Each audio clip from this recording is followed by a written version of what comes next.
Hello again everybody. This afternoon I'm joined by Roger from Bodegas Valduero in Spain, and particularly from Ribera del Duero in Spain, the Ribera del Duero region. Today we're going to taste 3 wines, 1 white and 2 reds, and we let Roger take us through them.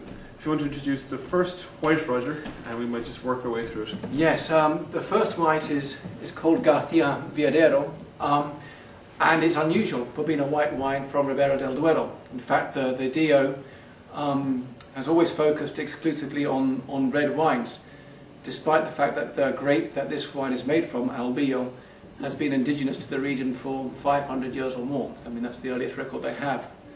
So in producing this white wine, we're doing something quite special, recovering an indigenous variety that has been almost forgotten, and producing probably, as far as we know, the only white wine made from this grape, certainly, in Ribera del Duero.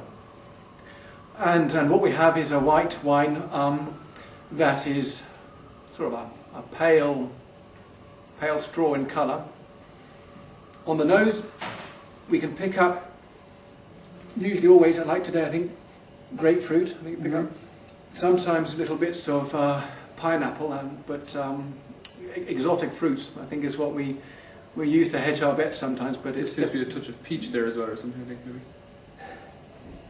Yes, maybe peach as well. So it has an interesting aromatic nose, and then on the mouth, in the mouth,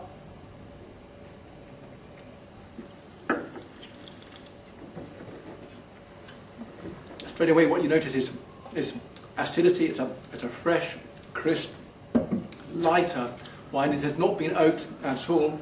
It spent no time, in fact, in barrel. It's made and released very soon after the grape harvest, which in usual years or typical years means picking in October and having the wine bottled and ready by the beginning of the following year.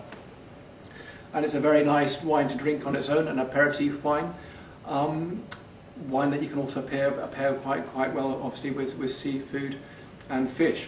But I think also to say it shows that Spain is not just, as it's traditionally known, a producer of good red wines. We are seeing more and more interesting white wines coming from Spain. Galicia, Rías Baixas, Ribera being 2 regions that are already very much on the map, and we hope now with a wine like this we can see white wines from Ribera del Duero also becoming more popular. Okay. When we think of Spain, I know when I think of Spain, straight away I think some of our minds reflect straight away to the costas and the beaches and the intense heat. Is this the case for Ribera del Duero, or the case for this white wine? No, very much the opposite. I mean, if you head to find Ribera del Duero, you first of all have to head, if you're arriving, say, in Madrid, north. I mean, we're about an hour and a half due north of Madrid if you want to find us. And the winery, as are most of the wineries in the region, are very close to the Duero River, from where the region gets its name, which is a river that runs east to west, going from Spain into Portugal and out in Oporto. It's a wine river, famous primarily, I suppose, for its port wines, but the Ribera del Duero wines are all along that same river. And it's very much a continental climate. I mean, what you have is a region which is quite high up in altitude. In the case of Valduero, being one of the highest wineries in the region, we're talking about 840 metres. And a climate which sees very cold winters. This year being a case in point, we had temperatures in January down to -18 and more. And perhaps more importantly, during the growing cycle of the grape, I mean, you will always, even in summer, see temperatures drop at night. They never go much above 30 degrees centigrade in the day. And that leads to grapes which basically take longer to mature. And as they mature, they can be stressed slightly by these temperature variations.